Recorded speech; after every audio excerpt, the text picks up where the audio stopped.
together. Martin's just crazy. Jermaine's crazy. Always making her laugh and always has some crazy something to say to all of his friends, and just he's that person that kind of holds everybody together, but he's also that person that drives everybody crazy. Yeah. Or I continue. No, I'm just kidding. That would be. That. I'm just kidding. You can edit that.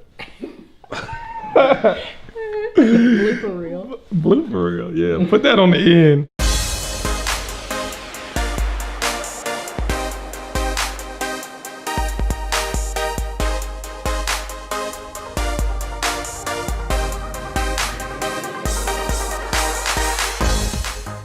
We met the first day of high school. Well, my first day of high school. 2001. My freshman year, first day of school. I met this guy. Yeah, I was coming back to school. I was at another school, and it was my first year really back to Douglas County High School. So she was with a friend. She was with a friend of mine that I knew that used to stay down the street from me. And then I was like, damn, who is that? Who's your friend? And then from she there, said, leave her alone, don't talk to her. Yeah, from there I started chasing her basically. Just got to know her and then just kicked it. He got my attention because I like to laugh and he's a funny person just naturally. And he would always, I just called it aggravating at the time. He still kind of aggravates me from time to time, but in a good way. And he would always come in my first, maybe Miss Worthy's class.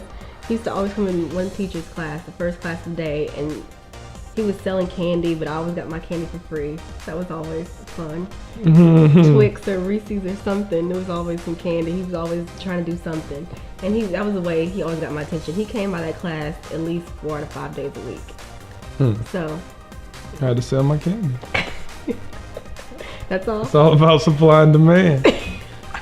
Yeah, that's how we met. And then from then it's been on. We've been together for 10 years.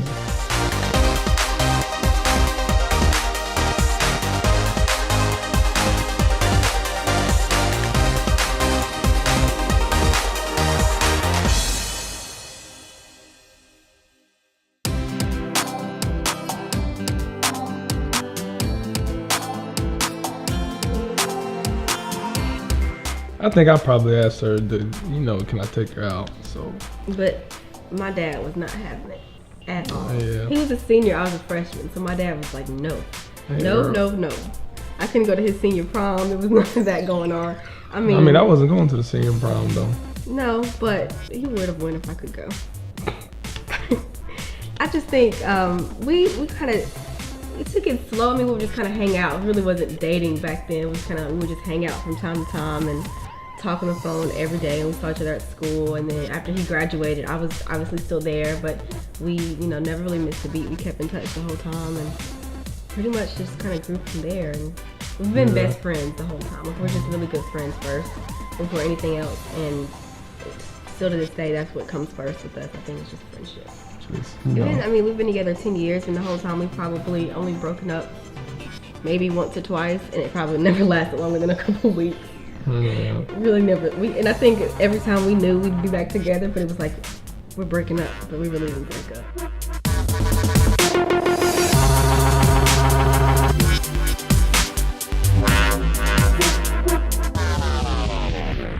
He likes to learn and explore and try to find out new things about himself, about us, about life, and I really admire that.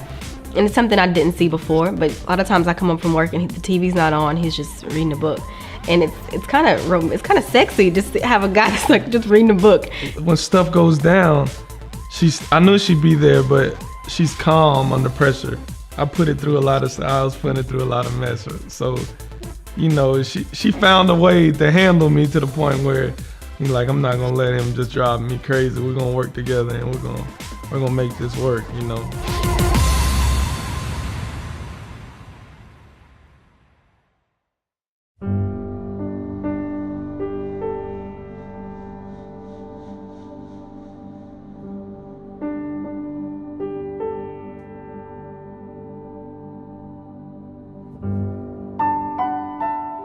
The weekend I graduated high school, I graduated on a Saturday. I think it was a Saturday. It could have even been a Friday.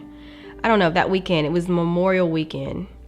And that weekend, I remember I was with my parents out on like that Saturday night. We were at a friend's house. Kind of everybody was just celebrating high school graduation, that kind of thing. And I didn't hear from him that night. And then the next morning, I remember going to church, came back from church, and I had a lot of missed calls on my phone from his sister. And I didn't know what was going on.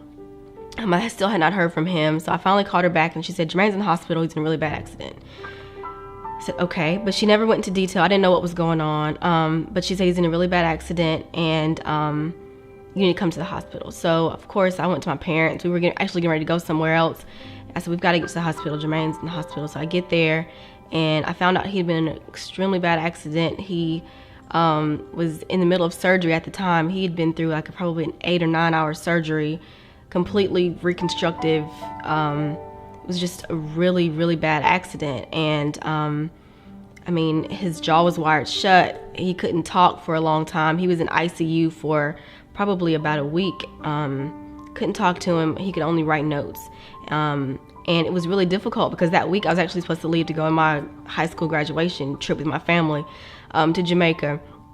And I just remember it was just so hard for me to leave because I could just see the family was just so broken and so torn up, and everybody was taking it very hard. I was taking it very hard.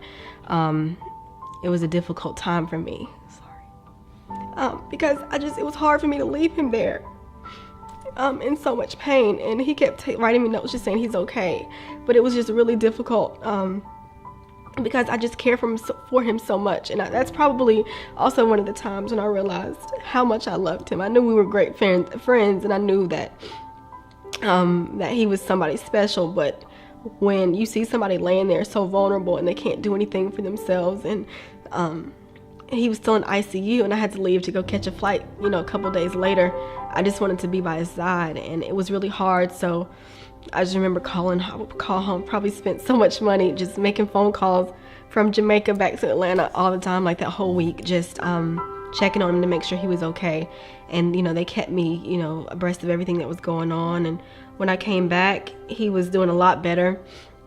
He was at home at that time, but I just remember it was just very difficult for me to see him like that. And it took a long time for him to kind of bounce back, but now you can't even see the scars. I think they're there inside, but he's doing so much better. And it was just a really tough time for us, but that's probably the moment when I knew that he was somebody that really meant something to me, because it was more than just a friend that was hurt. It was somebody that was very special.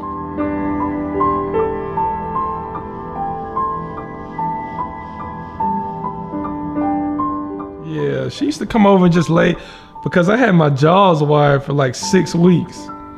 So she used to just come and lay. You can talk through it.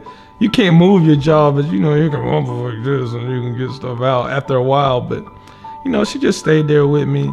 She always used to come over, stay, just look after me. If I needed anything, she was there for me. So I knew she'd be there. And plus, I was, what did Kanye say? I was looking like Tom Cruise on Vanilla Sky. I was like, man, my whole face was just disoriented. Let's just say that.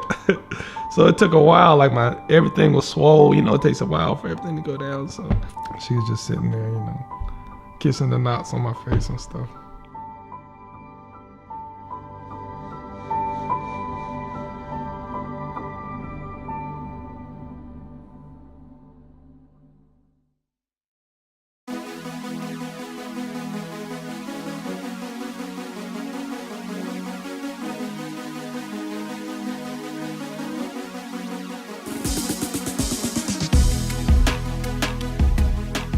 I just feel like we've been together a long time. We've been through a lot in our relationship, personally and then also together. And we've just kind of been there for each other. We've had things that kind of keep us apart, but we always come back together. And I feel like any fairy tale you see, any Disney movie or anything like that, there's always that time where there's interest, but then there's always something that pulls you apart. But at the end of the day, they always end up together. And that, to me, is us. We've always just found comfort in each other, and he helps me through everything, and I hope I can help him through whatever he's going through as well. We just kind of balance each other out, and it's almost as if it's just meant to be, because there have been things to try to keep us apart, but we always seem to just bounce back and always end up together. So that's why I always feel like it's a fairy tale.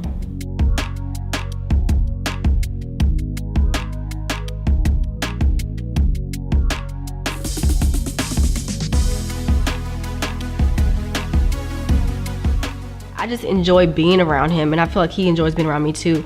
I enjoy the silly stuff, and also just when we're just being just together. We enjoy just spending time with each other. We're best friends before everything else, and I'd rather spend time with him than anybody else. I mean, or do anything else.